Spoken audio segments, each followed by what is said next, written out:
Hello and welcome to all my champions. सारे champions को very very good morning. सभी को वेरी वेरी गुड मॉर्निंग। पहले तो मुझे बताइए, टेंस का शीट मिल गया था सबको? सैटरडे संडे छुट्टी थी, टेंस बनाया होगा आप लोगों ने। और टेंस में थोड़ा बहुत दिक्कत आता है, तो उसके लिए परेशान नहीं होना है, वीडियो सोल्यूशन देख लेना है।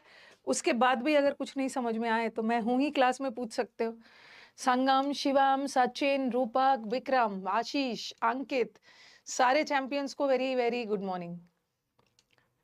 चलो मेरे को बताओ पहले कि कंडीशनल तो देख ही लिया होगा आप लोगों ने। कंडीशनल सेंटेंस का वीडियो देख लिया होगा। इसका मैंने रिकॉर्डेड भेजा था और वो सारे सेंटेंसेस करवाए थे जो अभी हाल फिलहाल में प्रीवियस ईयर क्वेश्चंस के रूप में आया था। ठीक है, हो गया। अच्छा, दोनों सेट के क्वेश्चंस कुछ कुछ सेम थे। चलो कोई बात नहीं, अगर सेम भी हो जाता है रिवीजन हो जाएगा। ओके, टेंस का शीट भी दे दिया था, बना लीजिएगा। शीट को कभी बचा के नहीं रखना है, शीट को बचा बचा के नहीं रखना है, शीट को बना लेना है। ओके, और जहां भी दिक्कत आई होगी ना तो वीडियो सोल्यूशन देख लेना। वीडियो सोल्यूशन में मैंने डिटेल में समझा दिया है। अगर उसके बाद भी कोई दिक्कत आ रही है तो क्लास में आके पूछ लेना, पूछ लेना। ओके चलो, ये हो गया। अभी हम लोग वॉइस पढ़ रहे हैं, एक्टिव और पैसिव वॉइस। ठीक है, एक्टिव और पैसिव वॉइस पढ़ रहे हैं, जिसमें मैंने उस दिन मैंने एकदम टेंस और वॉइस पढ़ाया था। ठीक है, फ्राइडे को टेंस को, वॉइस को टेंस से जोड़ा था और मैंने सिंपल प्रेजेंट टेंस और सिंपल पास्ट करवा दिया था। चलो फटाफट फ्यूचर कर लेते हैं, उसके बाद फिर आगे बढ़े।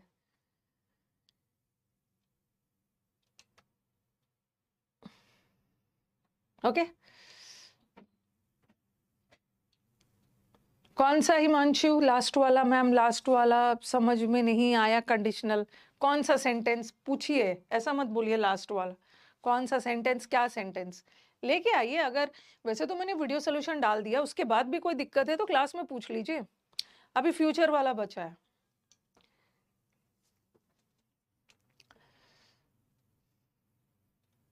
फ्रेजल वर्ब की एरर शीट का सोल्यूशन वीडियो नहीं है। कहाँ भी फ्रेजल वर्ब पढ़ाया कहाँ है अभी? आपका टेंस में रूपक पूरा राइट हुआ है, वेरी गुड।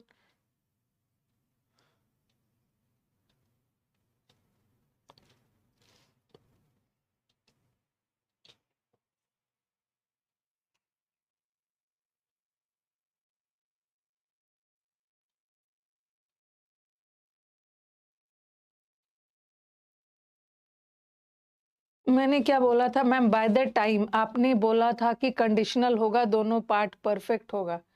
दोनों पार्ट परफेक्ट, ये वाला देखो, वो वाला नहीं है। By the time, by the time, देखो देखो वो अलग सेंटेंस है। ठीक है, बाय द टाइम ये अलग सेंटेंस है। जब तक, ओके, जब तक वो वहां पहुंचा मैं जा चुका था। By the time he reached, okay, I had left, मैं जा चुका था, वो अलग सेंटेंस का टाइम है, टाइप है कंडीशनल का।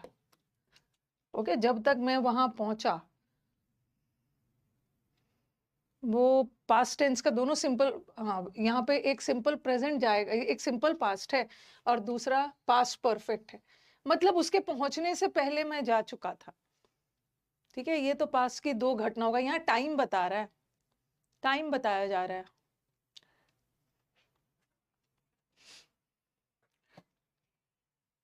चलो टेंस एंड वॉइस का फ्यूचर वाला करवा देती हूँ।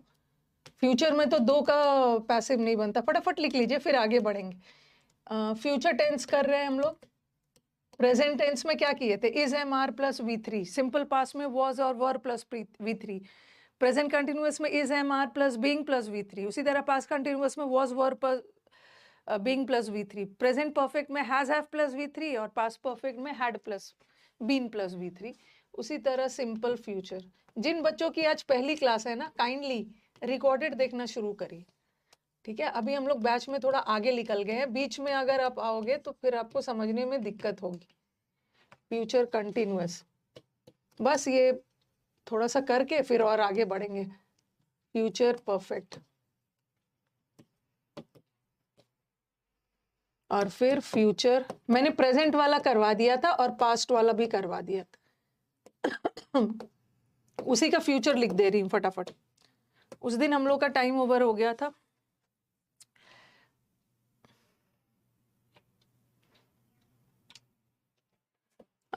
जैसे मैंने लिखा आई विल राइट अ बुक, ये फ्यूचर हो गया ना।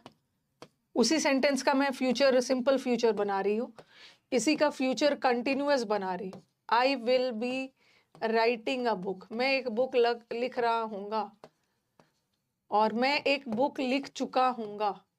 विल शैल कुछ भी लगा दो। I will have written a book. आई जो बच्चों की पहली क्लास है ना, रिकॉर्डेड देखिए, क्योंकि आज आपको समझने में दिक्कत होगी, अभी हम बीच में हैं। I will have been writing a book. Batch का 2 मंथ्स हो गया, 2 मंथ से भी ज्यादा हो गया। रिकॉर्डेड देखिए, I will have been writing a book for 2 weeks, मैं 2 हफ्तों से बुक लिख रहा हूँगा। अब देखो, प्रेजेंट कंटिन्यूअस में तो 2 का पैसिव नहीं बन रहा है, लेकिन फ्यूचर में एक फ्यूचर कंटिन्यूअस का भी नहीं बनता है, और फ्यूचर में फ्यूचर परफेक्ट कंटिन्यूअस का भी पैसिव नहीं बनता है, सिर्फ एक्टिव बनता है, दोनों का पैसिव नहीं बनता है। बट सिंपल फ्यूचर का बनता है। सिंपल फ्यूचर का पैसिव क्या लगा के बनाओगे? विल या शैल प्लस, और विल शैल तो मॉडल वर्ब है, और मॉडल वर्ब के बाद तो V3 नहीं लगा सकते हैं, बट हमें पैसिव में V3 लगाना है, तो हम क्या करेंगे, बीच में बी लगा देंगे और तब V3 लगा देंगे। आपने पढ़ा भी है कि बी के बाद अगर V3 आ गया, बी के बाद ING आ गया, तो सेंटेंस एक्टिव हो जाता है, और बी के बाद V3 आ गया तो पैसिव हो गया। आप बोलोगे मैम बी लगाने की जरूरत क्यों पड़ रही है? क्योंकि पैसिव बनाते समय हमें थर्ड फॉर्म चाहिए, और मॉडल वर्ब के तुरंत बाद थर्ड फॉर्म होता नहीं है, तो हम B1 लगा के फिर थर्ड फॉर्म लगाएंगे। तो इसका पैसिव कैसे बनेगा? अ बुक विल है तो विल ही रखना, बी रिटन बाय हिम, एक बुक उसके द्वारा लिखी जाएगी। और इसका देख लो, परफेक्ट है, और परफेक्ट टेंस में तो हैव आएगा, मॉडल के बाद तो हैड और हैज नहीं आएगा, हैव ही आएगा। हैव आ गया तो बीन लगा के बनाएंगे। तो इसका पैसिव कैसे बनेगा? विल या शैल तो रहेगा ही, प्लस हैव, और हैव के तुरंत बाद थर्ड फॉर्म नहीं लाना है। हैव के तुरंत बाद थर्ड फॉर्म आएगा तो एक्टिव रहेगा, हमें पैसिव बनाना है ना, तो हैव के बाद बीन लगाकर फिर थर्ड फॉर्म लगाना। तो इसका बन जाएगा अ बुक विल, परफेक्ट है तो हैव लगाओगे, हैड नहीं लगाएंगे क्योंकि मॉडल के बाद हमेशा हैव ही आता है, और पैसिव बनाने के लिए हैव के बाद बीन लगाकर फिर थर्ड फॉर्म लगाना, विल बी रिटन बाय। पहले इसको लिख लीजिए, ठीक है? यही थोड़ा सा अधूरा बचा हुआ था, वो हमने कंप्लीट कर लिया। अब फिर आगे बढ़ेंगे। जिसने सारा रिकॉर्डेड सेशन कर लिया है ना, तो अब तो वो लाइव आ सकते हैं।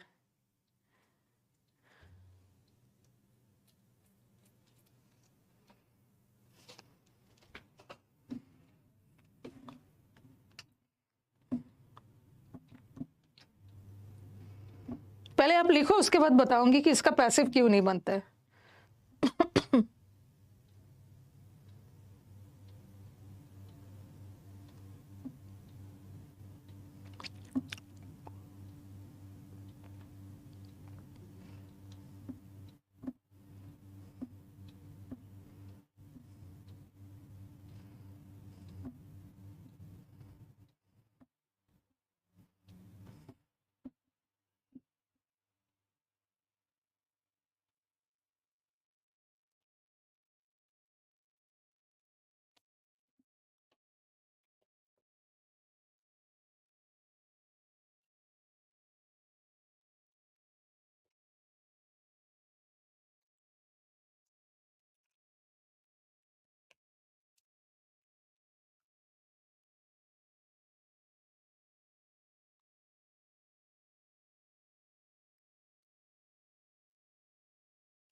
ठीक है, हो गया।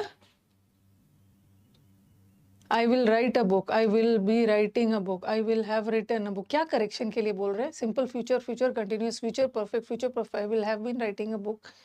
क्या करेक्शन के लिए बोल रहे हो? अच्छा, हिम। अच्छा, सॉरी सॉरी सॉरी सॉरी, हाँ आई है ना, sorry. Book will be written by me, sorry, गलती से मैंने हिम लगा दिया। आई का मी बनेगा ना, सही। आप अब करेक्ट कर लेना। ये पता नहीं कहाँ पे था वो।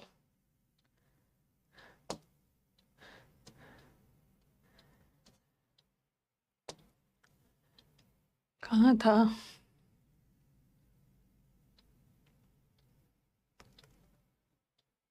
आई थिंक लिख लिया होगा ना, गायब हो गया वो।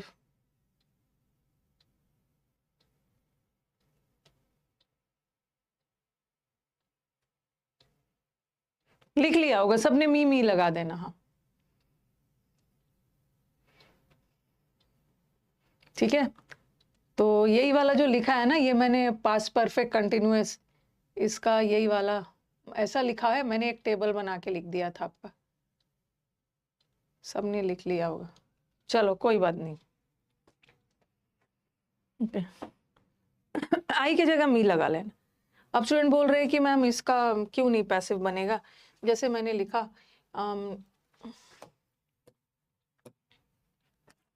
He will be writing a book, ये फ्यूचर कंटिन्यूअस है, तो इसका पैसिव इसलिए नहीं बनेगा। अगर मैं इसका पैसिव बनाती हूँ, अ बुक, विल रहेगा तो विल रहना ही है, विल बी, और आईएनजी है, आईएनजी है, और आईएनजी का पैसिव क्या लगाकर बनाते हैं? बीइंग लगाकर।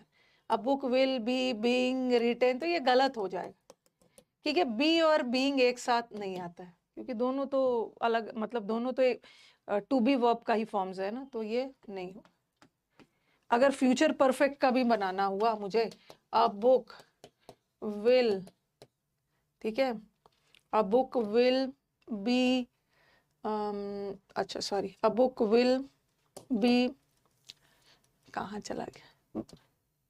बी है तो बी रहेगा, फिर हैव है तो बीन रहेगा, अ बुक विल बी, मतलब अटपटा सा हो जाएगा।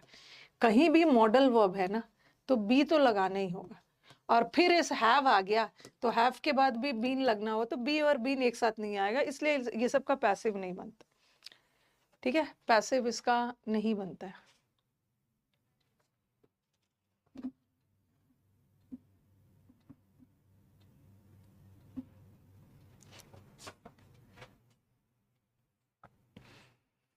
चलो, हाँ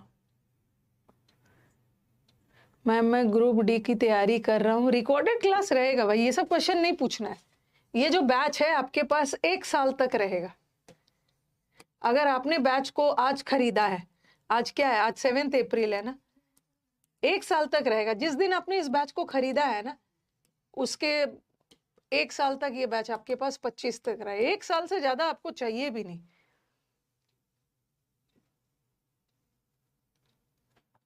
school is open on Sunday, school खुला रहता है संडे को, ये पैसिव नहीं है। पैसिव इज ओपन है, इज ओपन, स्कूल खुला रहता है, तो ये पैसिव होगा ही, ये एक्टिव ही है, क्योंकि यहाँ का ओपन V3 है ही नहीं, एडजेक्टिव है। ठीक है, चलो यहाँ तक क्लियर हो गया। अब आप कभी कभी, अभी मैंने आपको वॉइस और टेंस पढ़ा दिया, बहुत बेसिक था। ओके, कैसे कैसे क्या क्या बदलता है। और एक दो चीज आपको बतानी है, कि मैंने क्या बताया कि जब भी वाक्य में कोई मॉडल वर्ब आ गया, कोई भी मॉडल वर्ब आ गया, तो उसका पैसिव बी प्लस V3 लगा के बनाते हैं। जैसे मॉडल वर्ब में अभी मैंने विल और शैल कराया, विल शैल कुड कुछ भी आ गया ना, तो अलग से पढ़ाऊंगी मैं मॉडल वर्ब का, तो बी प्लस V3 लगा के बना। जब भी वाक्य में आईएनजी आ गया, आईएनजी आ गया, तो उसका पैसिव बीइंग लगाकर बनाना।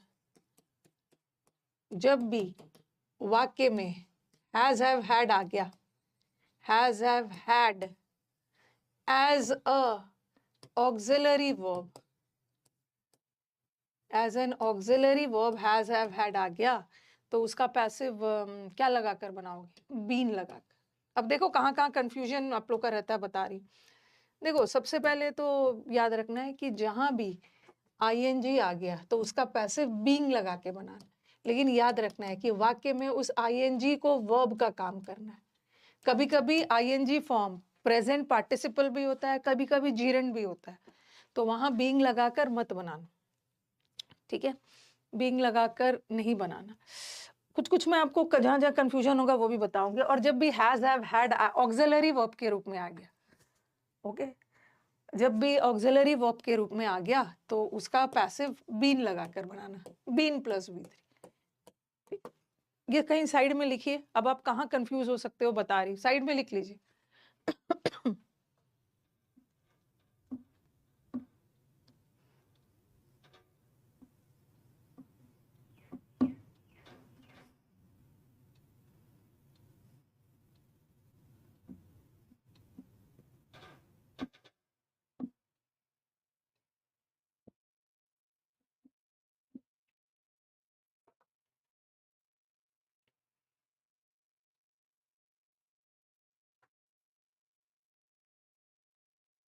हो गया ये?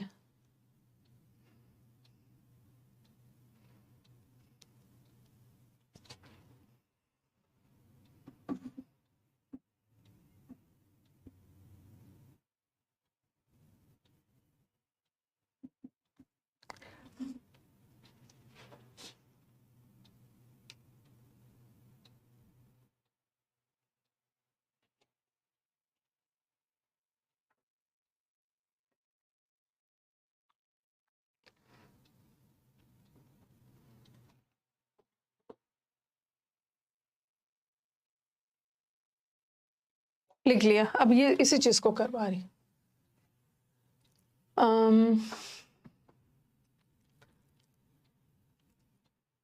याद रखना है ना कि ये जो बीइंग है, ये जो बीइंग है कभी कभी वाक्य में मेन वर्ब का काम भी करता है,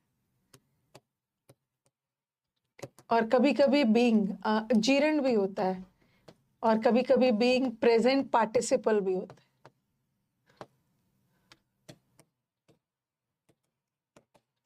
ये प्रेजेंट पार्टिसिपल का सेंस पे भी आता है। पहले मॉडल वाला करवा देती हूँ।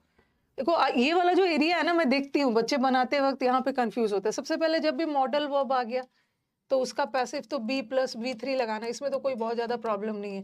जैसे मैंने लिखा we will do the work, मैं मॉडल वर्ब का अलग से पढ़ाऊंगी आपको, इसमें आपको कंफ्यूजन नहीं है। We will do the work, ये हमारे वाक्य का सब्जेक्ट है, ये वर्ब है और ये ऑब्जेक्ट है, तो इसका क्या लगा के बनाओगे? द वर्क, द वर्क है। और फ्यूचर है तो आप भी फ्यूचर रखोगे।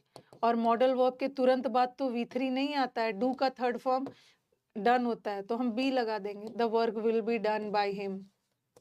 उसी तरह अगर विल की जगह शुड रहता, अगर वाक्य में ऐसा रहता we should do the work, मतलब कहने का मतलब यह है ना कि जहां भी मॉडल वर्ब आ गया तो उसमें बी लगा के बनाना, तो इसका क्या बनेगा? The work should be done by us, us. देखो यहाँ पे मॉडल वर्ब था ना, विल आ गया, शैल आ गया, कैन आ गया, कुड आ गया, माइट आ गया, मस्ट आ गया। कोई भी मॉडल वर्ब आया तो उसमें बी जरूर लगाना, क्योंकि मॉडल वर्ब के तुरंत V3 नहीं लगता है। हम हैज के तुरंत बाद V3 लगा सकते हैं, हैड के बाद लगा सकते हैं, ठीक है, हैव के बाद लगा सकते हैं, लेकिन मॉडल वर्ब के बाद V3 नहीं लगा सकते। और पैसिव में हमें V3 ही लाना है, तो बीच में बी लगा देंगे। उसी तरह ये एक्टिव था और इसका हम पैसिव बना रहे हैं, और मॉडल वर्ब के तुरंत बाद तो V3 नहीं लगाएंगे, बी लगा के V3, बी लगा के V3, ठीक है? तो इसमें तो बहुत ज्यादा कंफ्यूजन नहीं है। अब मैं दूसरा बताती हूँ। वैसे मैं मॉडल वर्ब अलग से करवाऊंगी।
ठीक है, इतना हो गया।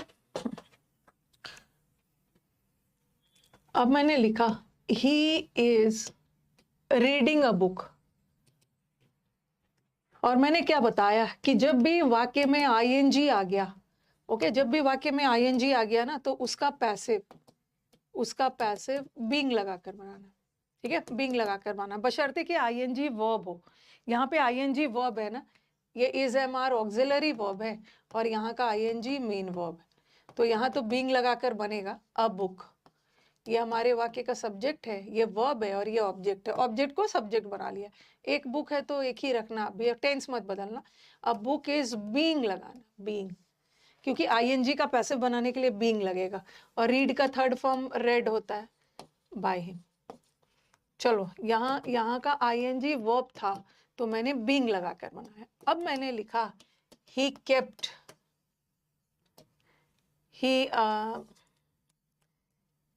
केप्ट मी वेटिंग, उसने मेरे से इंतजार करवाया।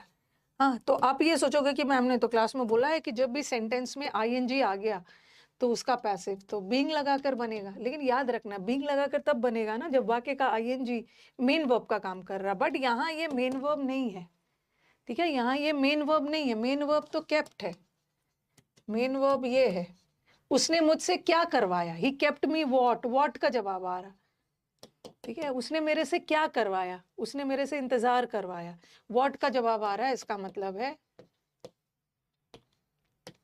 जीरेंड। ठीक है, यहाँ पे जीरेंड है, तो इसका बीइंग लगाकर मत बनाना। ये हमारे वाक्य का सब्जेक्ट है, ये वर्ब है, और ये ऑब्जेक्ट है, और ऑब्जेक्ट को सब्जेक्ट बना लो आई। और चूंकि सेंटेंस पास्ट टेंस में जा रहा है तो वॉज लगाओगे। और कीप केप्ट का थर्ड फॉर्म भी कीप का केप्ट ही होता है, आई वॉज केप्ट। और ये वेटिंग को ऐसे ही रखो, क्योंकि ये नाउन है ना, जीरेंड है, इसमें बीइंग मत लगाना। I was kept waiting by him. ठीक है, तो ये सेंटेंस थोड़ा ध्यान से देखो कि मैम यहाँ तो आपने बीन लगा के बनाया, और आपने बोला है कि जब भी आईएनजी आ गया बीन लगाना। मैंने ये भी बोला है ना आईएनजी को मेन वर्ब का काम करना, बट यहाँ का आईएनजी वर्ब थोड़ी था, वर्ब तो ये, यहाँ का आईएनजी तो जीरेंड था। ठीक है, वहाँ बीन मत लगाना। फिर एक और सेंटेंस लिखती हूँ, I saw him doing the work, मैंने उसको काम करते हुए देखा। और हुए का सेंस जा रहा है, इसका मतलब है कि ये प्रेजेंट पार्टिसिपल है, प्रेजेंट पार्टिसिपल। और यहाँ भी आई बीइंग मत लगाना, क्या होगा, ये हमारा ऑब्जेक्ट है और ये सब्जेक्ट है, तो इसका क्या हो जाएगा, ही वॉज, पास्ट टेंस है तो वॉज। सॉ का थर्ड फॉर्म थी seen, he was seen doing the work, the work by me. ठीक है, मेरे को बताओ ये क्लियर हो रहा है। ठीक है, क्या आप बोलोगे मैम यहाँ भी तो आईएनजी है तो आप बीइंग क्यों नहीं लगा रहे हो, यहाँ भी तो आईएनजी था तो आपने बीइंग क्यों नहीं लगाया, क्योंकि मेन वर्ब था। वो सब बीइंग तब लगेगा जब मेन वर्ब आ गया, बट ये तो एक जगह जीरेंड है, एक जगह पार्टिसिपल।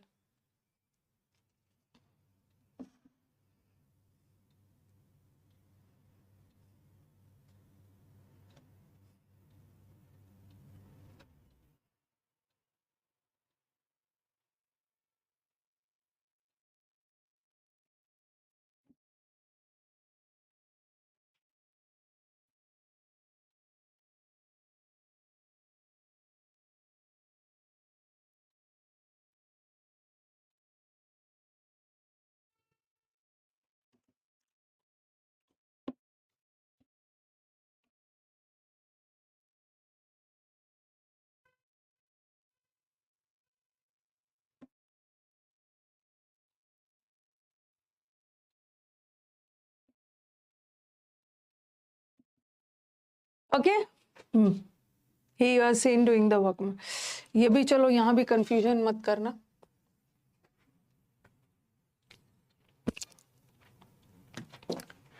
अब मैंने लिखा he has a book, he has a big house. Active, और याद रखना कि पैसिव तभी बनता है ना जब एक्शन ट्रांसफर होता है, काम कोई और कर रहा है, उसका प्रभाव किसी और पे पड़ रहा है। और फिर मैंने लिखा he has done the work, he has done the work. अब ही ये क्या है, ऑक्सिलरी, और ये क्या है, मेन वर्ब। और आप बोलोगे मैम आपने तो बोला है कि जब भी वाक्य में हैज हैव हैड आ गया तो उसका पैसिव बीन लगाकर बनता है, BEEN, बीन।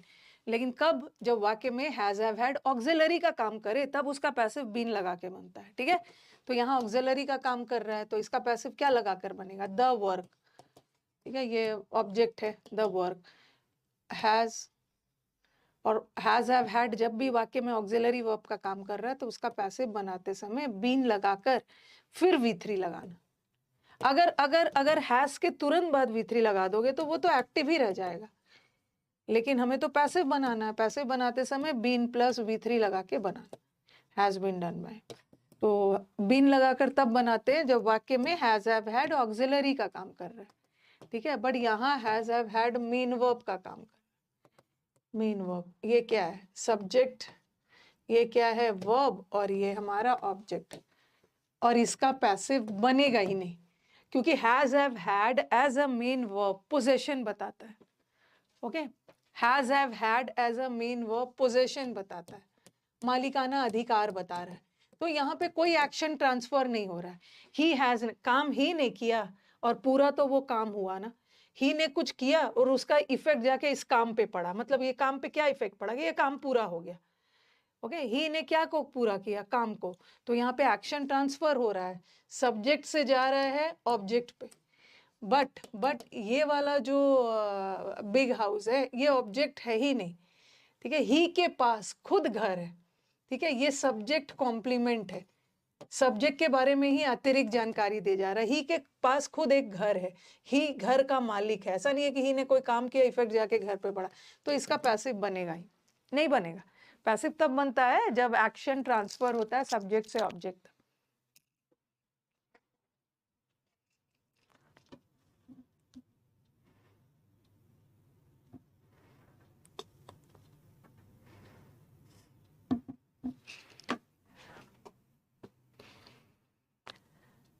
हाँ, अभी और बता रही हूँ। एक, he has a big house, उसके पास एक बड़ा सा घर था।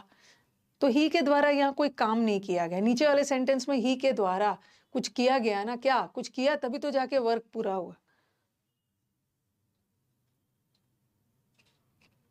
नीचे वाले का पैसिव बनेगा बट ऊपर वाले का, उसके पास एक बड़ा घर है। घर होने में कोई क्रिया नहीं हो रही है, ओके। यहाँ का हैज पोजेसिव स्टेटिव वर्ब है, और सॉरी पोजेशन बता रहा है, पोजेशन बता रहा है, पैसिव नहीं बनेगा। तो ये मत समझ लेना ना कि आपने तो बोला है कि मैम जब भी हैज हैव हैड आ गया ना तो उसका पैसिव बीन लगा के बनाते हैं। यहाँ आपने लगाया क्योंकि हैज आ रहा था, और यहाँ नहीं लगाया क्योंकि यहाँ का हैज मेन वर्ब है, ठीक है। यहाँ का हैज मेन वर्ब है, यहाँ ऑक्सिलरी था। नहीं नहीं, अब big house has been possessed कहाँ से लगा देंगे पोजेस का नहीं बनेगा।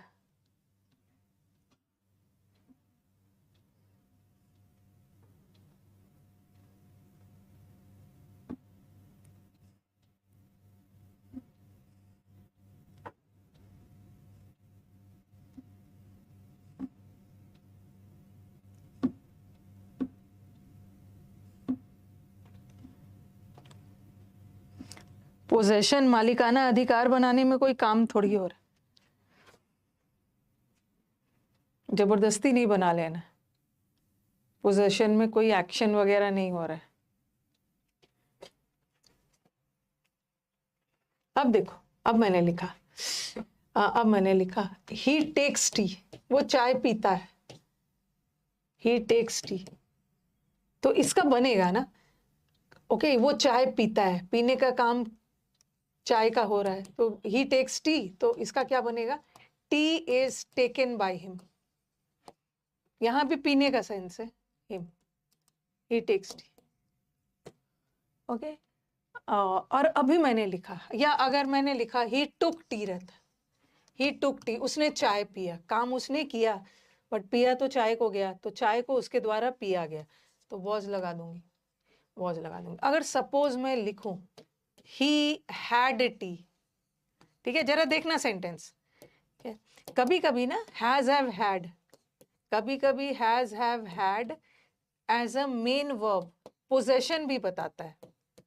पोजेशन अगर has have had main verb के रूप में पोजेशन बताए तो उसका पैसिव मत बनाना। जैसे जैसे मैंने लिखा आई हैड 2 बुक्स,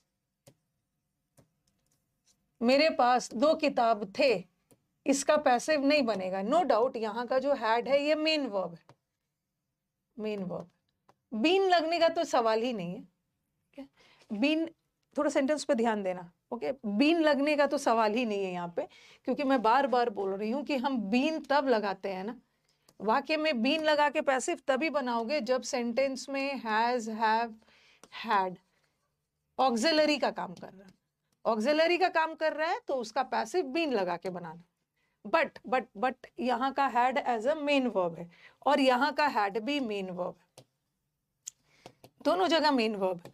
जैसे जैसे ये मैंने लिखा ना, ही टुक टी, हम चाय को टेक भी करते हैं, मेन वर्ब है, और हम चाय को हैज हैव हैड भी करते हैं, मेन वर्ब करते हैं, ओके।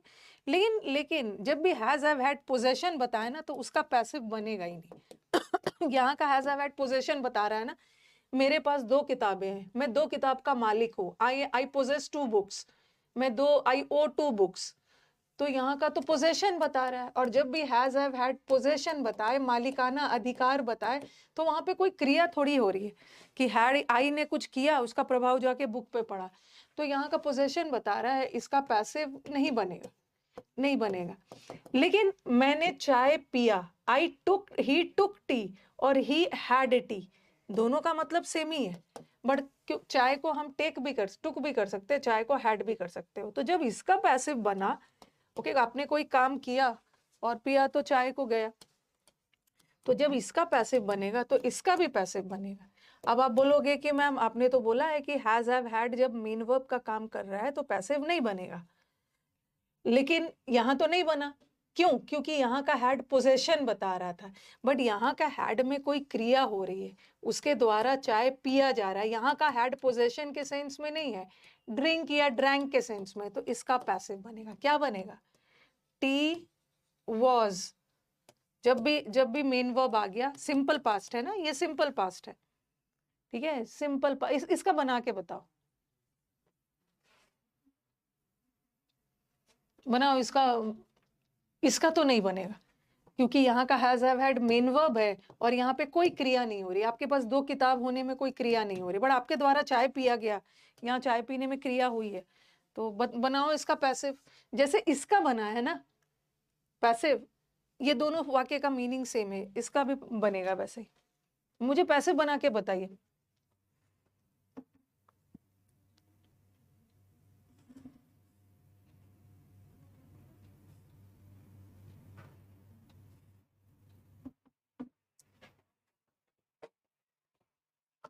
ड्रंकन, ड्रिंक कहाँ है कि ड्रंकन कर रहे हो?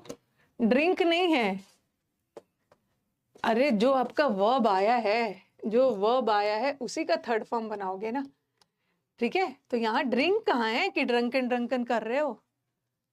Yes Indranil, you are right, correct बोल रहे हो। ये सिंपल पास्ट, देखो ये सिंपल पास्ट था, और सिंपल पास्ट का पैसिव क्या लगा के बनाते हैं? Was plus V3, okay. Was या वर प्लस V3, बस टी सिंगुलर है, तो टी वॉज।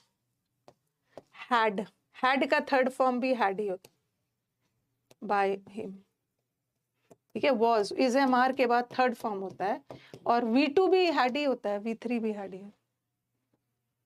बीन मत लगाना यहाँ पे। अब बोलोगे कि मैम आपने बोला है कि हैज हैव हैड आ गया, बीन लगाना, क्योंकि बीन तब लगाते जब हैज हैव हैड ऑक्सिलरी का काम कर रहा है, बट यहाँ तो मेन वर्ब है। और कभी कभी तो मेन वर्ब होते हुए भी पैसिव नहीं बनता, जब पोजेशन बताए, पोजेशन बताए तो ये सब जगह पे गलती नहीं करना।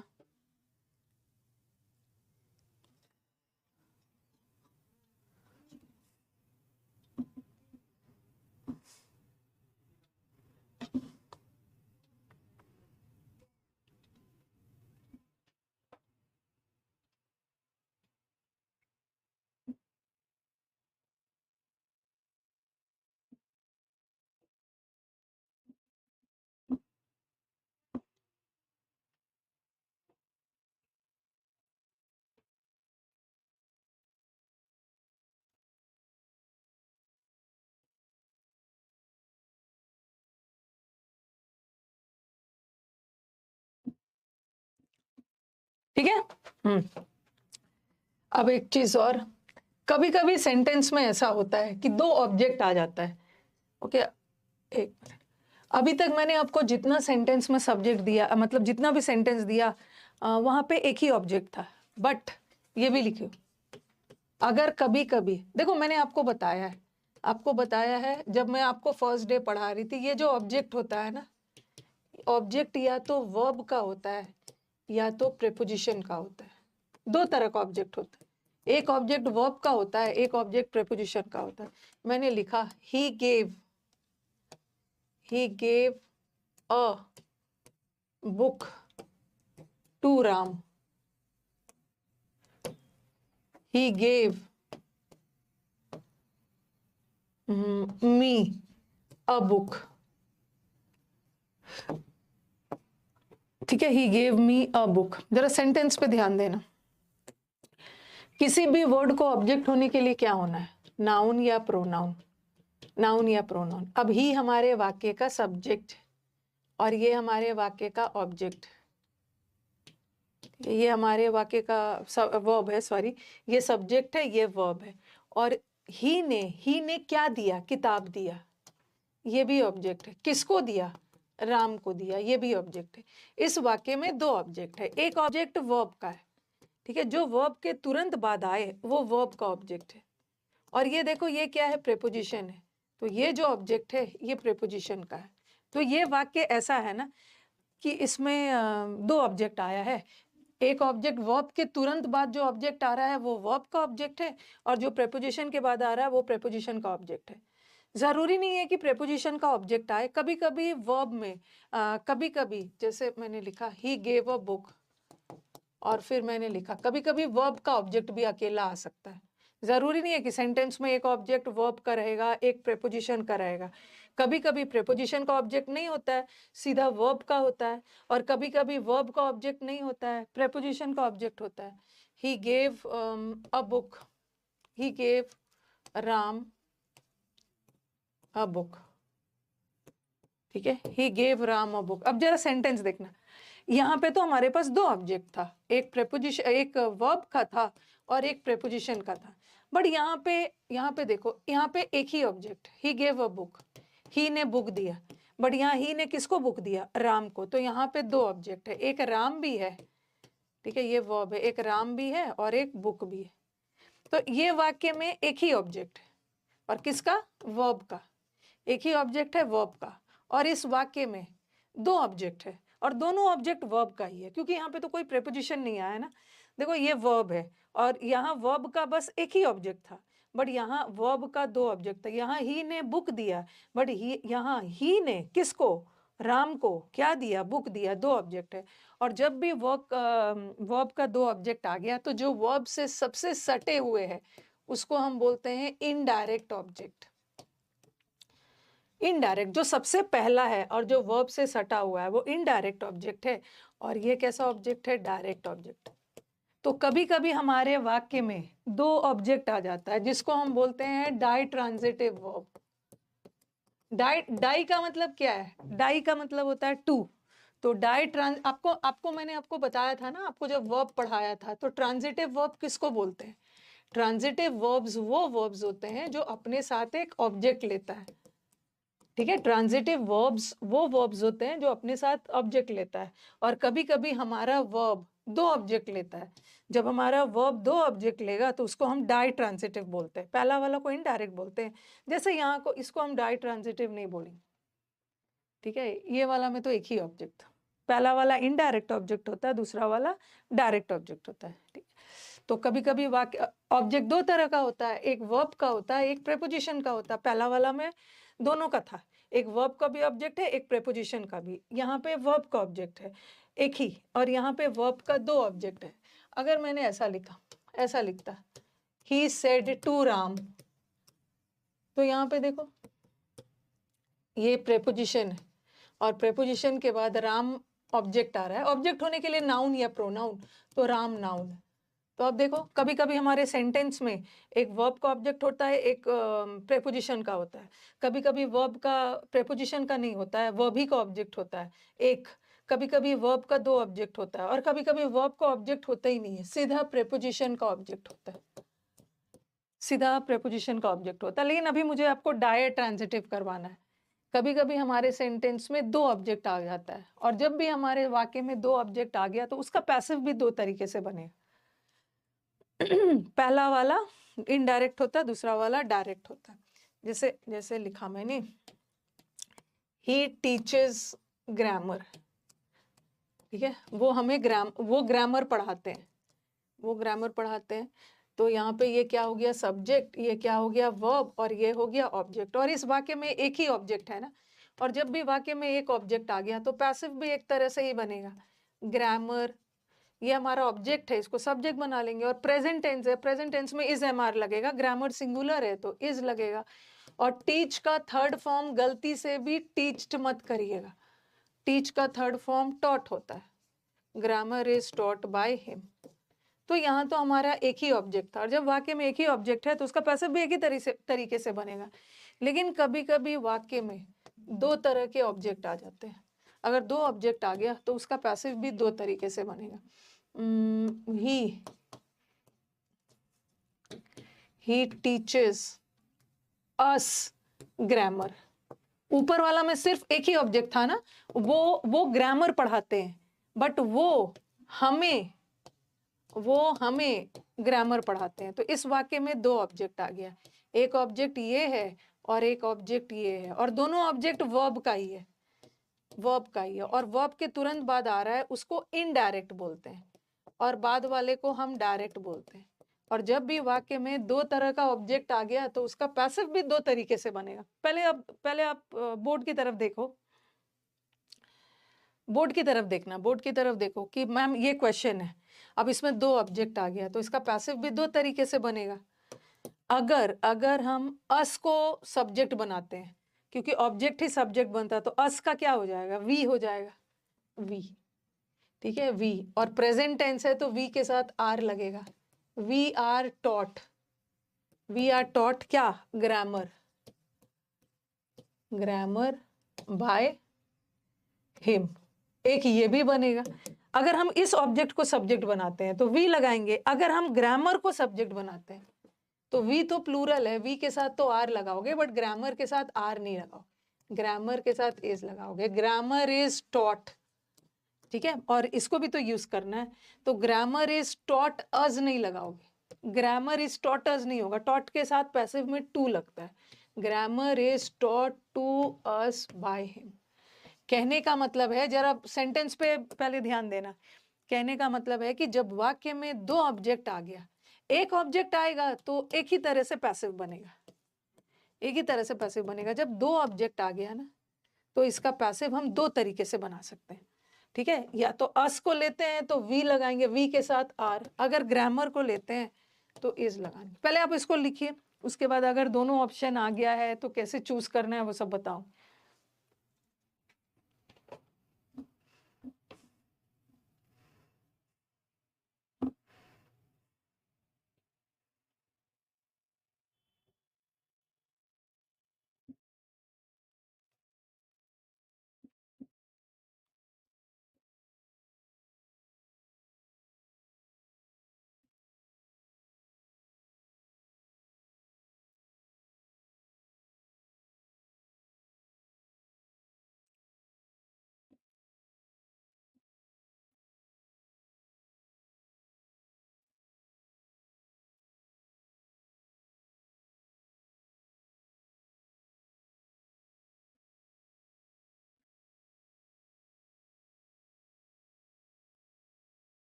ओके,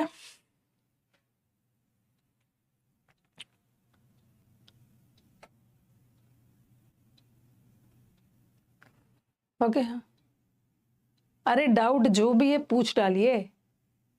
डाउट जो भी है ना, एक आध डाउट वगैरह क्लास में ही पूछ के खत्म करिए।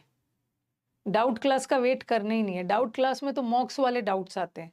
जो बच्चे मॉक्स देते हैं या कुछ अलग से पढ़ रहे हैं वो सब पूछते हैं। अगर मैंने जो पढ़ाया है उसमें डाउट कुछ आया तो क्लास में ही पूछ के खत्म करिए। अब देखो, दो तरीके दो तरीके से पैसिव बन सकता है। अगर आप बोलोगे जैसे मैंने लिखा, एक और सेंटेंस देती हूँ, मैंने लिखा ही गेव अ रिंग। ठीक है, ये एक सेंटेंस है। और दूसरा लिखा मैंने he gave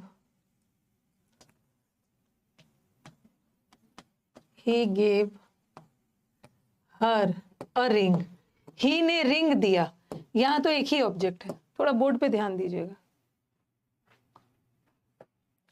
he gave a ring, तो यहाँ पे तो हमारे पास एक ही ऑब्जेक्ट है ना, ये वर्ब है और एक ही ऑब्जेक्ट। जब भी एक ही ऑब्जेक्ट है तो पैसिव भी तो एक ही तरह से बनेगा। अ रिंग ये ऑब्जेक्ट है, इसको सब्जेक्ट बना लिया।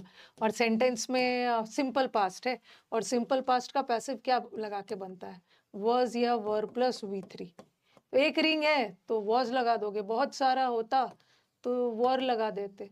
गिव का third form given by him, he का हिम बन गया। तो यहाँ तो कोई इश्यू नहीं है, यहाँ तो एक ही तरीके से बनेगा। लेकिन यहाँ पे दो ऑब्जेक्ट आ गया, दो ऑब्जेक्ट आ गया तो उसका पैसिव दो तरीके से बनाएंगे। एक तो ऐसा बना सकते हैं, अगर हर को लेते हैं तो शी लगा दो, she was given a ring bye him.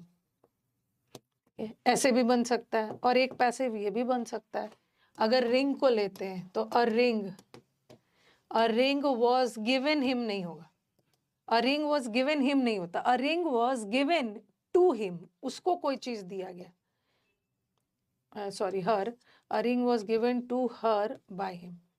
अब आप बोलोगे कि मैम जब भी दो ऑब्जेक्ट आ गया तो पैसिव तो दो तरीके से आप बना रहे हो। अगर सपोज एग्जाम में किसी एक ही तरीके से आया हुआ मिलेगा आपको, लेकिन सपोज अगर एग्जाम में दोनों आ गया, सब चीज तो ठीक है सेम है, दोनों आ गया, ओके, तो आप बोलोगे मैम हम कौन से ऑब्जेक्ट को प्रायोरिटी देंगे। सपोज ऐसा क्वेश्चन मतलब ऐसा ऑप्शन आ गया और आप कंफ्यूज हो जाओगे कि दो ऑब्जेक्ट है, दोनों तरीके से तो पैसिव बन सकता है, तो किसको प्रायोरिटी देंगे। सपोज ऐसा आ गया है तो हम किसको प्रायोरिटी देते हैं, हम उस ऑब्जेक्ट को प्रायोरिटी देते हैं, प्राथमिकता देते हैं जो वर्ब के नजदीक हो।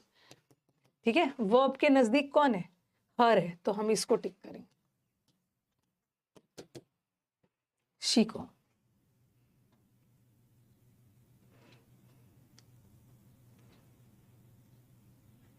अगर दोनों आ गया और बाकी सारा चीज सेम है, टेंस वगैरह में कोई दिक्कत नहीं है, यहाँ वॉज गिवन, यहाँ भी वॉज गिवन, सब ठीक ठाक है, तो अगर बाकी सारा चीज सेम हो, बस शी और रिंग का डिफरेंस हो कि एक जगह शी को पहले लगा, एक जगह रिंग हो, तो उस केस में हमें प्रायोरिटी जो वर्ब के नजदीक है उसको देना है। लेकिन सपोज अगर ऐसा यही क्वेश्चन ऐसा आया, मतलब ये क्वेश्चन हो और उसमें ऐसा ऑप्शन हो, अ रिंग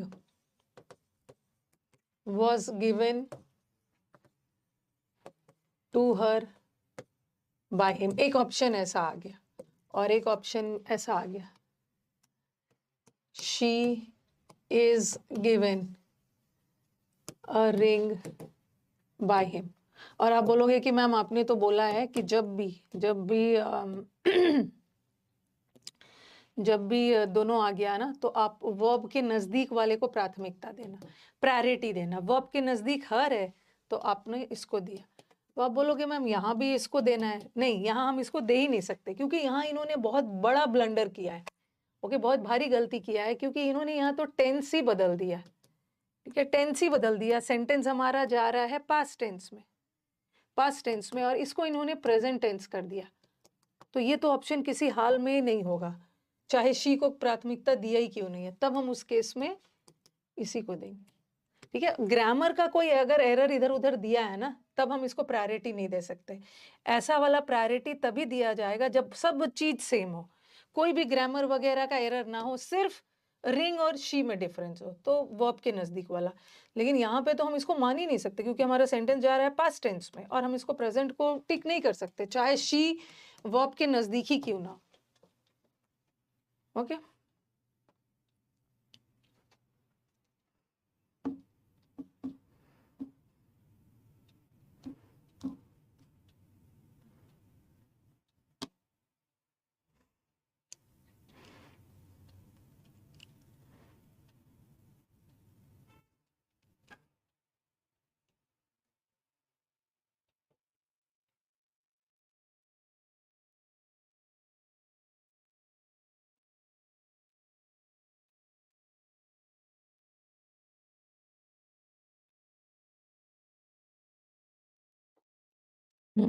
टेंस का एरर है कभी, जैसे ये मैंने वो दिया था, she teaches us grammar,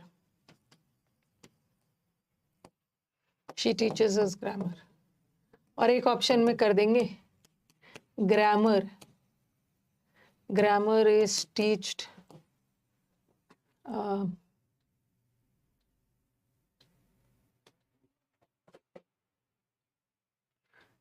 grammar is taught to us by her, और एक ऑप्शन में डाल देंगे। अब बोलोगे कि मैम ये अस है ना, ये वर्ब के नज़दीक है तो हमें इसको प्रायोरिटी देना है। वी आर टीच्ड ग्रामर बाय हर।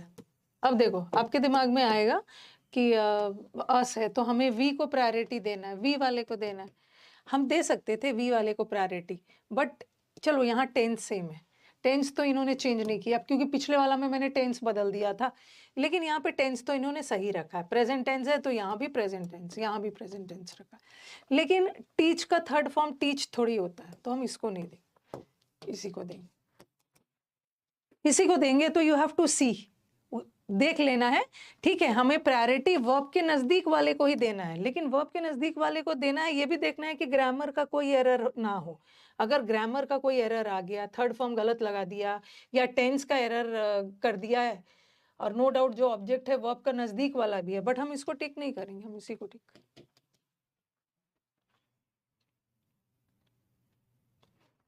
ओके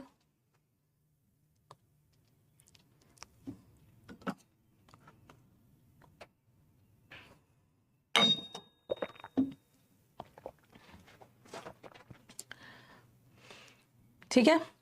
एक ये भी हो गया, वाक्य में दो ऑब्जेक्ट आ गया, पैसिव दो तरीके से बनेगा, बाकी सारा चीज सेम है, कोई ग्रामर का एरर नहीं है तो वर्ब के नजदीक वाले को प्रायोरिटी दो। अदरवाइज ग्रामर का कोई एरर आ गया है तो वर्ब के नजदीक वाले को प्रायोरिटी नहीं देना। कभी कभी सेंटेंस में दो ऑब्जेक्ट आ गया, जैसे ये देखो, he gave her a ring, तो यहाँ तो दो ऑब्जेक्ट आ रहा है और दोनों ऑब्जेक्ट प्रेपोजिशन का है, सॉरी वर्ब का है, वर्ब का है, दोनों ऑब्जेक्ट वर्ब का है। तो हम दो ऑब्जेक्ट आ गया और दोनों वर्ब का है, तो इसका पैसिव दो तरीके से हमने बनाया। बट कभी कभी दो ऑब्जेक्ट आता है और एक वर्ब का हो और एक प्रेपोजिशन का हो, तब क्या करोगे? He gave a ring to her. अब बताना, he gave a ring to her, यहाँ तो दोनों ऑब्जेक्ट वर्ब का था, बीच में कोई प्रेपोजिशन नहीं आया, और जब दोनों ऑब्जेक्ट वर्ब का है तो दो तरीके से बनाओगे। बट यहाँ दो ऑब्जेक्ट आ रहा है, ये भी एक ऑब्जेक्ट है और ये भी एक ऑब्जेक्ट है, लेकिन एक ऑब्जेक्ट तो वर्ब का है और दूसरा ऑब्जेक्ट प्रेपोजिशन का है। तो आप बोलोगे मैम यहाँ भी तो दो ऑब्जेक्ट है, तो इसका भी तो पैसिव दो तरीके से बनेगा। नहीं, इसका पैसिव दो तरीके से नहीं बनेगा। पैसिव दो तरह से बनेगा तभी जब दो ऑब्जेक्ट आए और दोनों ऑब्जेक्ट वर्ब का हो, ठीक है। लेकिन यहाँ तो वर्ब का एक ही ऑब्जेक्ट, दूसरा वाला तो प्रेपोजिशन का ऑब्जेक्ट, तो यहाँ पे वर्ब के ऑब्जेक्ट से ही बनाओगे, इससे नहीं बनाओगे। अ रिंग पास्ट है, वॉज गिवन, बाय तो लास्ट में लगाते हैं ना, to her by him, by को बीच में मत लगाना। A ring was given by him to her, नहीं, बाय हमेशा लास्ट, ठीक है। तो यहाँ एक ही बनेगा, she was given a ring तब होता ना, इसमें होता है, लेकिन यहाँ एक ऑब्जेक्ट है प्रेपोजिशन का, प्रेपोजिशन के ऑब्जेक्ट से नहीं बनेगा, वर्ब के ऑब्जेक्ट से बनेगा, एक ही तरीके से बनेगा। A ring was given to her by him. तो चलो बताओ, ये क्लियर हो गया ऑब्जेक्ट वाला केस?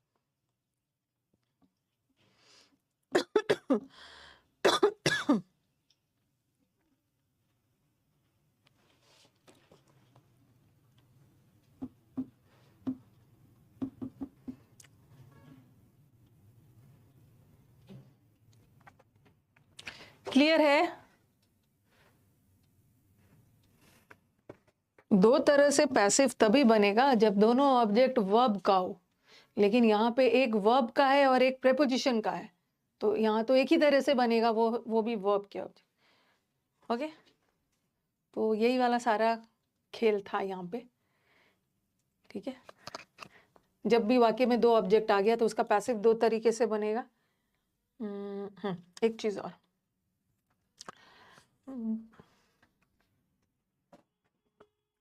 ये भी पॉइंट नोट करना है। जनरली हम लोग अपना मॉडल वर्ब नहीं बदलते हैं। शुड है तो शुड ही रखेंगे, वुड है तो वुड ही रखेंगे, मे है तो मे ही रखेंगे, बट विल शैल में बदलता है। अब मैंने लिखा she will tell the truth, वो हमें सच्चाई बताएगी। ये भी थोड़ा सा ध्यान रखना है, ठीक है। और ये हमारे सेंटेंस का सब्जेक्ट है, ये वर्ब है और ये ऑब्जेक्ट है। ठीक है, मॉडल और ट्रूथ से बनाएंगे। द ट्रूथ ऑब्जेक्ट है, इसको हमने सब्जेक्ट बना लिया। और विल है तो विल ही रखेगा, विल। और मॉडल वर्ब के सिंपल प्रेजेंट है, और मॉडल वर्ब के साथ तो V3 लगाने के लिए बी लगा के V3 लगाओगे ना। The truth will be told by her, she का हर बन गया, तो इसका पैसिव बन गया। ठीक है, इसका पैसिव बन गया। अब मैंने लिखा क्वेश्चन था, इसका एक्टिव था, इसका पैसिव बना है। एक और लिखा मैंने, आई शैल टेल हर। अच्छा ये छोड़ो, ये मैंने लिखा ही विल टेल हर। तो यहाँ विल था तो आपने भी विल रखा, और यहाँ भी ही विल टेल हर, तो हर है, हर का क्या बनाओगे? हर का शी बनाओगे, शी विल। ठीक है, शी हमारा ऑब्जेक्ट है, इसको हमने सब्जेक्ट बनाया, और बीच में लगा दो she will be told by him, उसको उसके द्वारा कहा जाए। तो अभी तक आप देख रहे हो कि यहाँ विल था तो आपने भी विल डाला, यहाँ भी आपने विल था तो यहाँ भी विल डाला। लेकिन कभी कभी विल और शैल में चेंजेस होता है। पहले आप इसको लिखो,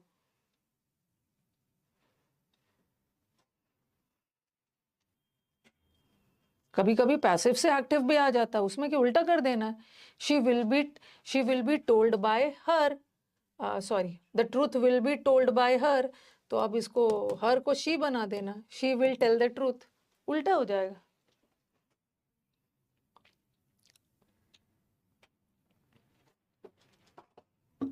रिकॉर्डेड क्लास वाले बच्चे सैटरडे को डाउट सेशन में आएंगे।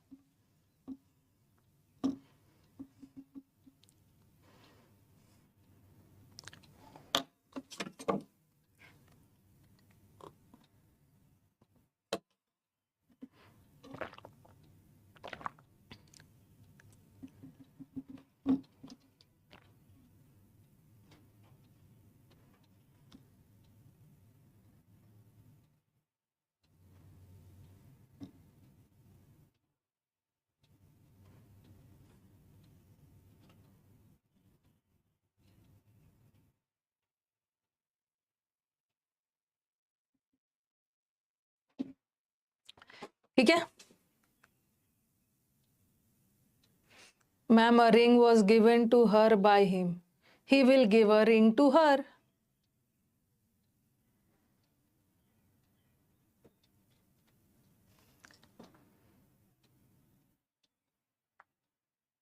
ठीक है, ये हो गया। तो विल ही रहा, कहीं भी चेंज नहीं होता है, लेकिन कभी कभी ऐसा भी आ जाता है। मैंने लिखा आई शैल टेल द ट्रूथ।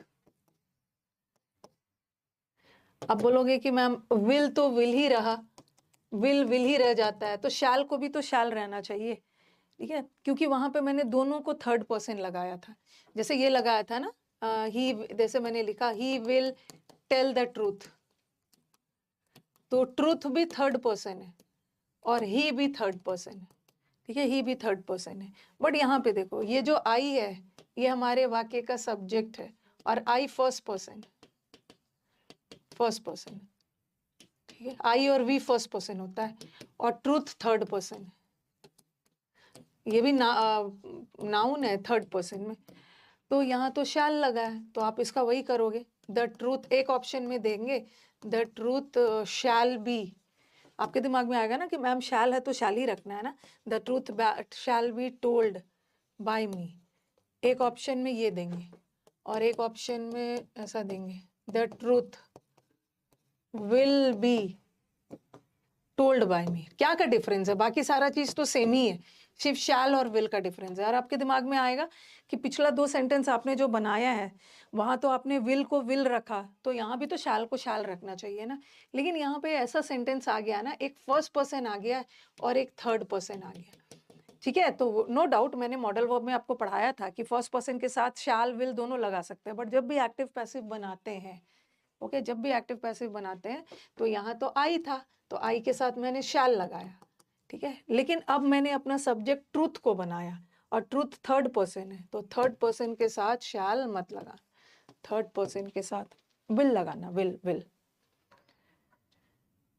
विल लगाना,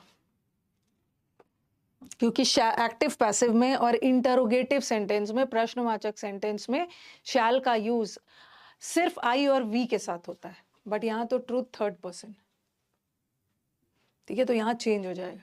कभी कभी वाक्य ऐसा भी आ सकता है, जैसे ही विल टेल मी, तो ही के साथ तो उन्होंने विल लगाया क्योंकि ही थर्ड पर्सन के साथ विल लगता है, और इसी का मुझे 2 तरीके से पैसिव बनाना, 2 तरीके से, तो इसका पैसिव मी है तो आई आएगा, एक होगा I will be told by him, और एक ऑप्शन में आएगा I shall be told by him. चलो अब मुझे बताओ क्या होगा, कौन वाले को प्रायोरिटी दोगे?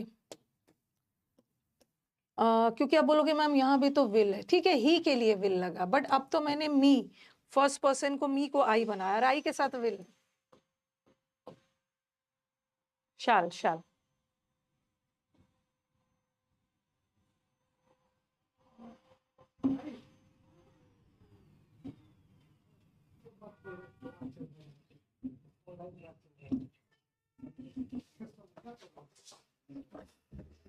छोड़ दो, करने दो, या तो हाँ उतना आ नहीं रहा, सफाई हो जाए।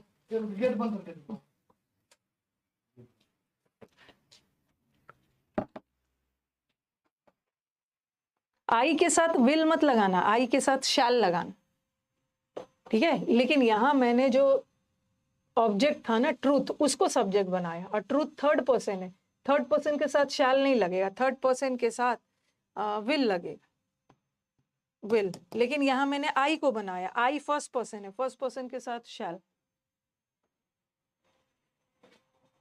एक और सेंटेंस दे रही हूं,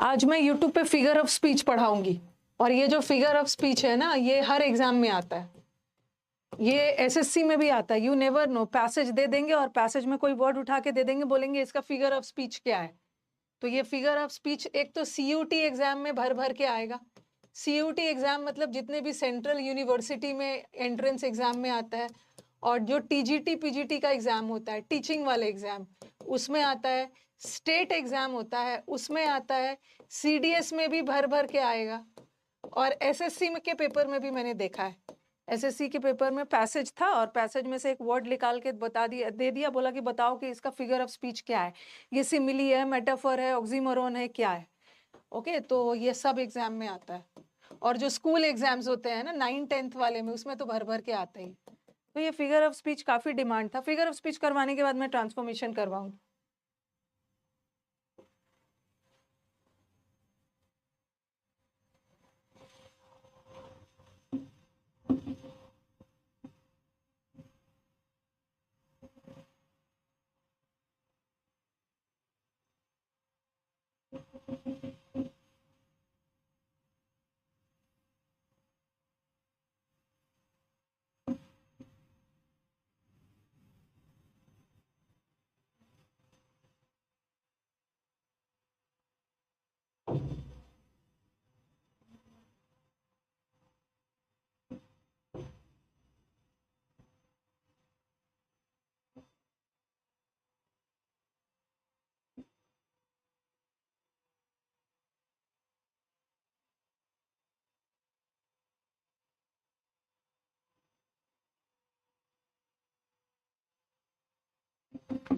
ठीक है, और दे रही हूँ अनुप्रास अलंकार, हाँ वही वाला।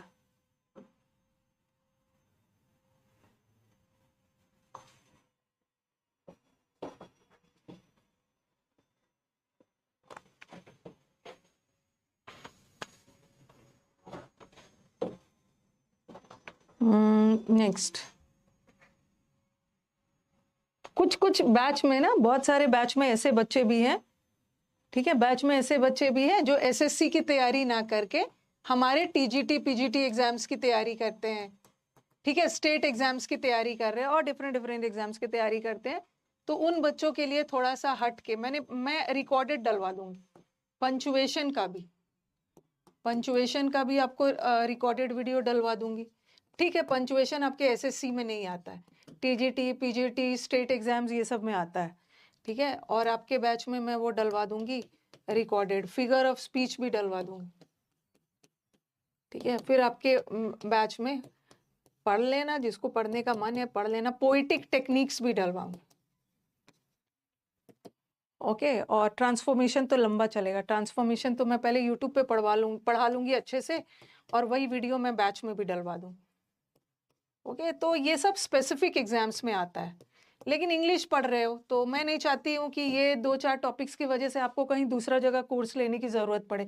वैसे मुझे नहीं लगता है कि अब बाकी टीचर का देख लेना, लेकिन कोई टीचर पढ़ाते हैं, क्योंकि जहाँ तक मैं जानती हूँ ना, जो टीचर ने कोर्स में, किसी टीचर ने खास करके एसएससी में जो टीचर पढ़ाते हैं या जो टीचर बैंकिंग पढ़ाते हैं, तो किसी के बैच में आपको ये सब मिलने वाला नहीं है, ओके। तो क्योंकि ये मेन और एग्जाम्स में आता है, ओके, तो कहीं आपको मिलने वाला नहीं है ये punctuation, figure of speech, poetic techniques, transformation of sentences नहीं मिले, बच्चे ढूंढ ढूंढ के पागल हो गए।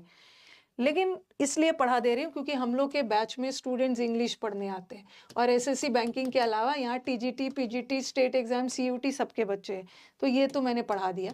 ट्रांसफॉर्मेशन वही सिंथेसिस ऑफ सेंटेंसेस, ठीक है, सिंथेसिस ऑफ सेंटेंसेस, तो ये सारा मैं आपके बैच में डलवा दूंगी, टेंशन नहीं लेने का है इसका भी अलग से। बाकी नाउन प्रोनाउन तो पढ़ रहे हो, आपके एसएससी एग्जाम्स में figure of speech, sorry parts of speech आता है, जनरली पार्ट्स ऑफ स्पीच आता है। पार्ट ऑफ स्पीच में मतलब शब्द भेद, पार्ट ऑफ स्पीच में क्या आता है, noun, pronoun, adverb, adjective, article, conjunction, preposition, ये सब आता है, ठीक है, वर्ब, टेंस, ये सब पढ़ाना है, तो वो तो पार्ट्स ऑफ स्पीच होता है। लेकिन हम फिगर ऑफ स्पीच भी पढ़ लेंगे, क्योंकि कहीं कहीं पे मैंने देखा है, ठीक है, अगर 1 नंबर का भी आपके एसएससी में फिगर ऑफ स्पीच पूछ दिया तो आपके एग्जाम में 1 नंबर पे सिलेक्शन आपका रुक जाता है, पॉइंट से सिलेक्शन रुक जाता है। पेड मैं पहले इसको यूट्यूब पे डिटेल में पढ़ाऊंगी, ओके। यूट्यूब पे आपको पता है कि यूट्यूब पे भी मैं अपने स्टूडेंट्स को यही सोच के पढ़ाती हूँ ना कि ये भी मेरा पेड ही बच्चा है, यूट्यूब पे डिटेल में पढ़ाऊंगी, और वही सब वीडियोस मैं यहाँ पे डलवा दूंगी, फिगर ऑफ स्पीच। पंचुएशन तो मैंने पढ़ा दिया है, पंचुएशन ऑलरेडी पढ़ा दिया है, उसका रिकॉर्डेड डलवा देती। टीचिंग एग्जाम्स में भर भर के आता है। सीयूटी के पेपर मैंने लास्ट ईयर का देखा ना, सेंट्रल यूनिवर्सिटी, अब दिल्ली यूनिवर्सिटी में या और भी कोई सेंट्रल यूनिवर्सिटी बीएचयू वगैरह में भी आप लेना चाहते हो तो वहाँ तो अब 12th के मार्क्स पे होता नहीं, अब तो एंट्रेंस एग्जाम देना होता है। तो पिछले साल मैंने पोइटिक टेक्निक्स और यहाँ से भर भर के देखा, क्वेश्चंस पूछा गया। हाँ, DSSB में भी आता है, DSSB में भी आता है, तो पढ़ लेना है इसको भी, बारी बारी से सब पढ़ा दूंगी। ऐसा ये इस चैनल पे ना कोई ऐसा चीज नहीं हो जो बच्चा बोले कि मैम ये मिसिंग है। DSSB में भी आता है, दिल्ली सबऑर्डिनेट। ये पढ़ा रही थी, हाँ, एक सेंटेंस ऐसा आ गया, will she tell us the truth, will she tell us the truth, क्या वो हमें सच्चाई बताएगी। अच्छा, सिंपली लिखती हूँ will she tell the truth, will she tell the truth. तो ये भी थर्ड पर्सन है, शी भी थर्ड पर्सन है। फर्स्ट पर्सन में कौन आता है, जो बोल रहा है वो फर्स्ट पर्सन है। फर्स्ट पर्सन में मैं एंड हम, मैं का प्लूरल हम, सेकंड पर्सन में यू आता है, और थर्ड पर्सन में कौन आता है, अभी मैं बोल रही हूँ, मैं फर्स्ट पर्सन हूँ, आप लोग सुन रहे हो, आप सेकंड पर्सन है। और थर्ड पर्सन में कौन आता है? ही, शी, दे, इट, सब ट्रूथ वगैरह भी सब थर्ड पर्सन।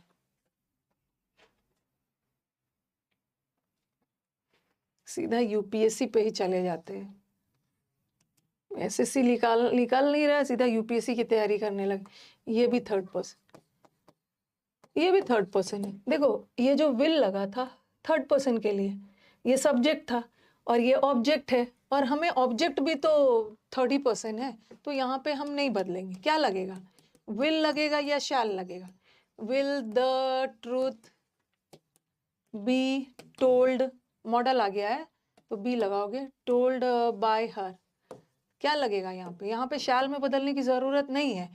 शी भी थर्ड पर्सन था तो थर्ड पर्सन के साथ विल लगेगा, और ट्रूथ भी तो थर्ड ही पर्सन है, तो वहां पे हम शैल नहीं लगाते। शैल तो आई और वी के साथ लगाते, विल लगाएंगे, विल विल। यूपीएससी भी आपका निकलेगा, लेकिन पहले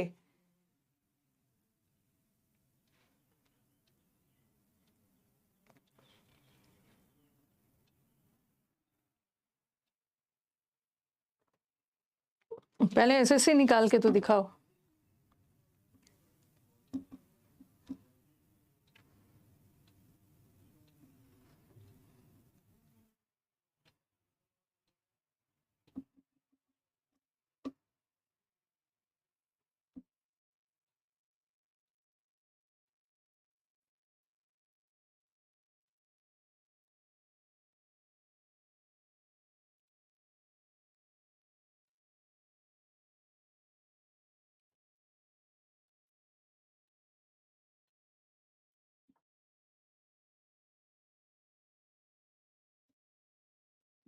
यहाँ नहीं बदलेंगे, लेकिन सपोज ये क्वेश्चन ऐसा रहता, सिर्फ एक्टिव पैसिव पढ़ा नहीं देना। सबसे बड़ा कंफ्यूजन होता है एक्टिव पैसिव में, बच्चों को कंफ्यूजन जहां पे होगा उसको क्लियर करना कि मैम अगर ऑप्शन में ऐसा भी आ गया तो फिर किसको टिक करेंगे? विल शी टेल, क्या वो हमें सच्चाई, क्या वो सच्चाई बताएगी? अब मैं यहाँ पे दो ऑब्जेक्ट लिख रही हूँ, will she tell us the truth, क्या वो सच्चाई बताएगी? और यहाँ पे क्या वो हमें सच्चाई बताएगी? अब इस सेंटेंस में दो ऑब्जेक्ट आ गया है, अस भी है और ट्रूथ भी है, तो यहाँ पे थोड़ा सा ध्यान रखना है। अगर आप अस को लेते हो, पहले अस का ही शी बनेगा, तो यहाँ पे शैल लगाना, क्योंकि अस का ही वी बनेगा। ठीक है, अस का ही वी बनता है ना, और वी फर्स्ट पर्सन है, तो ये और फर्स्ट पर्सन के साथ विल नहीं लगता, शैल वी बी टोल्ड, क्योंकि मॉडल वर्ब है, मॉडल वर्ब के साथ तो बी लगा के थर्ड फॉर्म लगाओ। और प्रश्नवाचक सेंटेंस है, इसलिए इन्वर्जन करना है सब्जेक्ट से पहले verb. Shall we be told the truth by her. ठीक है, अगर वी को यूज करते हो तो शैल लगाना, लेकिन अगर आप ट्रूथ को यूज करते हो एज अ सब्जेक्ट तो ट्रूथ के साथ विल लगाना। हाँ, इनका हो गया है, हम्म, इनका हो गया है, पेमेंट कर दूं? सफाई से कर दिया? आपने ये देख लिया है पूरा? इनका बोला आपके आपसे, आपने इसको बुक किया था नहीं नहीं, सेकंड में। हाँ, वो क्या है उसका? बुलाओ, एक मिनट बुलाओ।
चलो, shall we be told the truth by her, अगर वी को चुनते हो तो शैल लगाना, लेकिन अगर ट्रूथ को सब्जेक्ट बनाते हो तो ट्रूथ तो थर्ड पर्सन है, थर्ड पर्सन के साथ विल लगाना।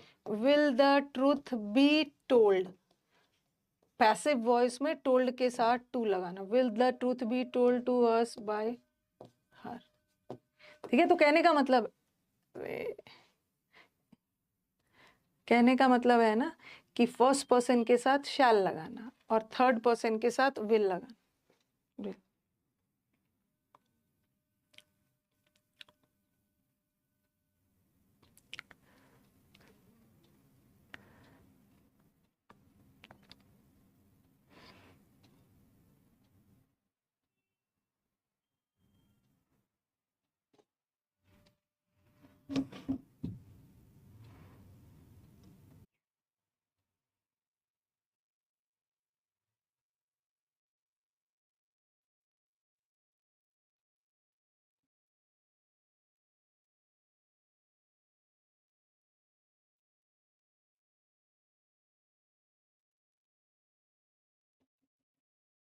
ओके,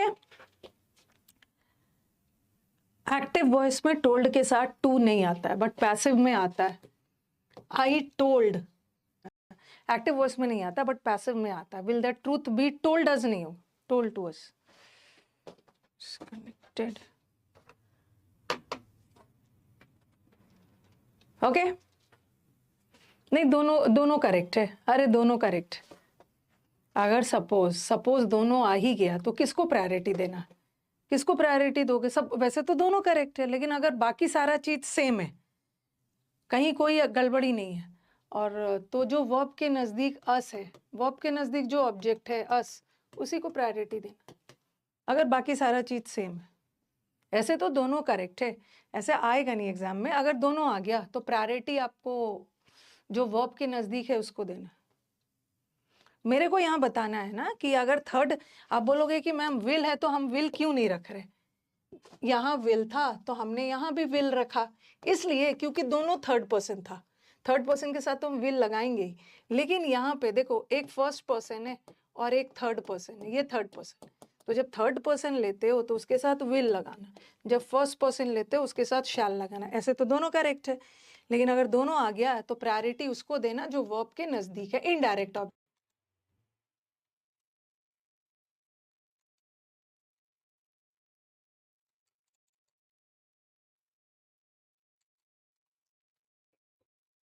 थोड़ा सा बीच में नेटवर्क इशू आ गया था, नेटवर्क इशू था। क्लियर है? तो आज तो हमने ऑब्जेक्ट वाला डिटेल में डिस्कस कर लिया, मुझे नहीं लगता अब आपको प्रॉब्लम होना चाहिए। हाँ, नेट इशू आ गया था। प्रायोरिटी इसको देना जो वर्ब के नज़दीक है, वर्ब के नज़दीक वाले को प्रायोरिटी देना। तो यहीं तक रहने देते हैं, ठीक है, यहीं तक रहने देते हैं। अब मैं आगे आपको कल और भी पढ़ाऊंगी कि हर जगह हम बाय लगा रहे हैं। एक्टिव से पैसिव बनाते समय हम कौन सा प्रेपोजिशन यूज कर रहे हैं? बाय। क्या है? एक्टिव से पैसिव बनाते समय बाय का यूज हो रहा है, बट कभी कभी बाय का यूज नहीं भी होता है। ठीक है, कहाँ यूज होगा कहाँ नहीं होगा, अगर दोनों आ गया ऑप्शन में, एक जगह है एक जगह नहीं है, तो किसको प्रायोरिटी देना है कल डिस्कस करेंगे। ठीक है, कल डिस्कस करेंगे। आज जिसको भी फिगर ऑफ स्पीच पढ़ना है, आज यूट्यूब पे 11:30 बजे आ सकते हैं। बाकी 1 बजे तो हम आपके पेड बैच में मिलेंगे ही। 1 बजे आपका समुद्र मंथन वाला बैच है और 11:30 बजे यूट्यूब है।